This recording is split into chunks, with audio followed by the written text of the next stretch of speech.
Hi everyone, my name is Dr. Katayan Madani and I'm here to share with you gun violence, intersection of public health and surgery. An estimated 282 people are killed every day in the United States from firearm injuries.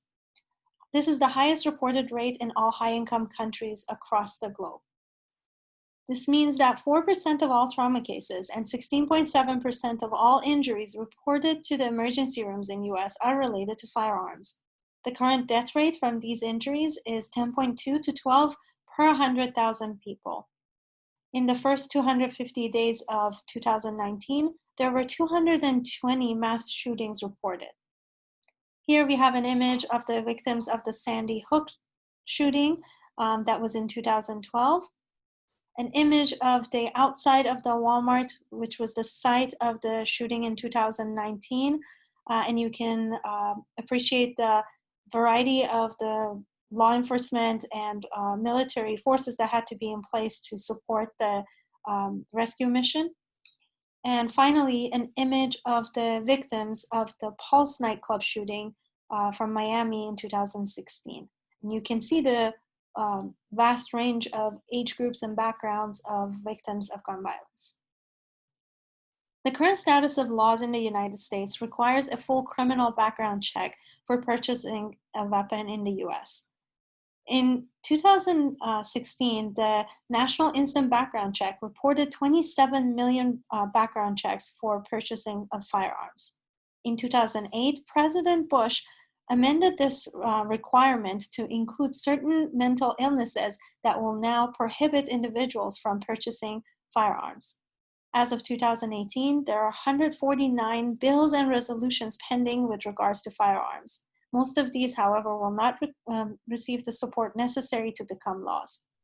In terms of types of weapons that can be purchased in the US, the National Firearms Act of 1934 bans all full automatic weapons for sale and purchase in the United States.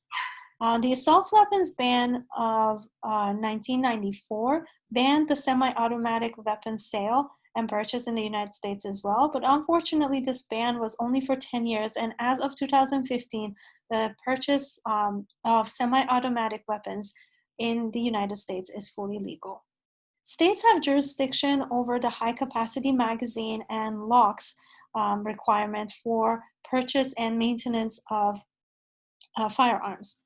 When we discuss magazine and high-capacity magazine, we are discussing the ability of an automatic or semi-automatic weapon to rapidly fire bullets without having to stop or be refilled. So you can imagine that high-capacity magazine firearms can cause a more significant injury to a single victim or or injure higher number of people in a shorter amount of time. So the question has been raised as to whether the issue of gun violence in America has reached a public health crisis. A study looked at the hospitalizations relevant to firearm injuries from 2003 to 2013 and reported that 80% of these hospitalizations were in 15 to 44 years old population.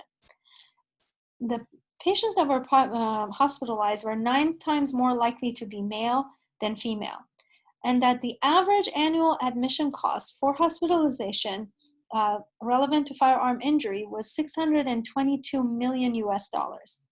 Of this cost, $155 million of it belonged to the uninsured population.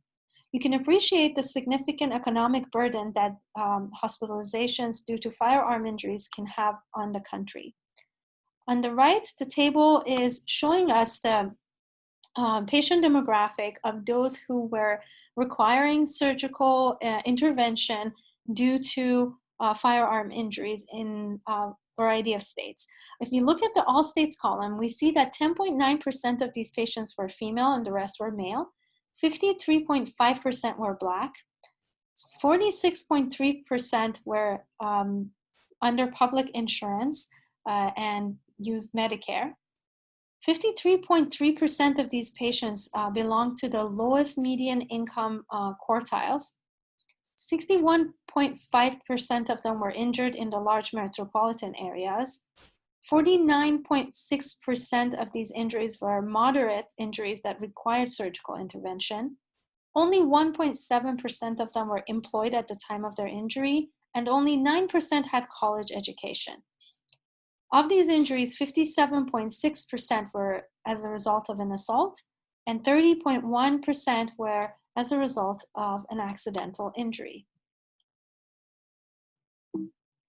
So looking at this data brings to our attention the significance of certain factors such as gender, race, socioeconomics, and education in people engaging in interactions with firearms or becoming injured by firearms and requiring surgical intervention. What is needed to better understand these factors is research. There are community groups such as Aclovis, which works at the south side of Chicago within the community, who work to fight the root causes of violence from within each community. However, these community groups also need the data and understanding of what are the root causes of the violence within a population, what makes a population vulnerable to gun violence. Unfortunately, the funding for this type of research is very scarce, and that is the reason that the publication amount on this topic is low. Comparing the funding in $1 billion in US to mortality rate per 100,000 of the population, when we look at variety of healthcare issues from hernias to cancer, we see that gun violence actually falls in line with motor vehicle accidents, nephritis, poisoning, sepsis, and liver disease in terms of mortality. However, in terms of receiving funding, it's in line with drowning and falls, which have known, well-studied, well-established causes and not are in serious need of research. So in 2015, American College of Physicians, American College of Surgeons, and multitude of professional medical organizations, as well as the Bar Association, the American Bar Association, came together and placed a call to action to address gun violence as a public health threat. This call received endorsement from 52 other community and consumer organizations that were clinical and non-clinical in nature. There was a paper published in 2013 by Mozaffarian et al. That compared actually the public health crises of the past and success stories from those to what can be applied to gun violence. For example, they showed that similarly to tobacco taxation, we can tax gun purchases in a way that would help with treatment of gun violence victims, or we can look at how motor vehicle safety standards were developed and set reduction limits on magazine clips and restrictions on rapid fire assault rifles, which shows that there is a public health approach to gun violence that we can actually take. So American College of Surgeons Committee on Trauma wanted to have a better understanding of the viewpoints of the trauma surgeons in regards to gun violence and issued a survey in 2017 for that subject. And they received 93% response rate, which shows dedication and attention of trauma surgeons across the nation on this topic. There was division amongst trauma surgeons on issues regarding freedom of firearms and the rights to purchase. However, 88% of the trauma surgeons supported a public health trauma systems approach to gun violence. Interesting to know, 43% of the trauma surgeons surveyed are gun owners and have guns at home, and 29% of them have military experience. If you look at the table here from the study, you can see high percentage support for advocacy initiatives and agreements among the Committee of Trauma members across all demographic groups for being involved in the advocacy against gun violence. There were common open-ended response teams that were identified, and while there was variation in terms of support and opposition and neutral responses on many subjects, there were two that were unanimously supported. One for firearm violence being the high priority issue that must be addressed by the American College of Surgeons Committee on Trauma, and the other was on ban on assault type weapons and high capacity magazines, which is due to the damage of potential by these types of weapons. So the American College of Surgeons Committee on Trauma made certain recommendations to its members. Number one being that trauma surgeons are to play a key role in treatment and prevention of gun violence, that they should remain involved in hospitalization and post-hospitalization follow-ups. They can participate in community education. They should initiate research. They should support hospital-based violence prevention programs and develop programs based on adaptations of the ACS Violence Intervention Program primer, which was developed in 1998 at the University of Maryland Shock Trauma Center by Dr. Cooper. This program has showed 83% reduction in repeat hospitalization for firearms injuries, 66.7% reduction in violence crimes, and 82.1% in employment, increase in employment for the community in Maryland. Here I have a concept maps relating gun violence to community members, healthcare providers, non-for-profit organizations, and legislators and governance sector. And when you look at the variety of factors that we discussed, such as root causes, the presence and involvement of trauma care and trauma system, and the not-for-profit organizations' involvement, such as National Rifle Association, the professional medical associations, and community health groups, and legislations at federal and state level, you can see that the feedback and input from community, from the NGOs, is very valuable for governance and legislation in this regard, and also that trauma surgeons can contribute to education of the community, to research and advocacy with the legislation and governance, as they have such a vantage point because of the contact they have with the patients that come through the hospital because of gun violence related injuries. And they should definitely play a key role in this regard. So this is a public health crisis. Based on numbers, based on its cost on our economy, it is a public health crisis. And the only way to resolve this public health crisis is just like any other crisis we have seen before. Stakeholders must come together and join forces for its resolution.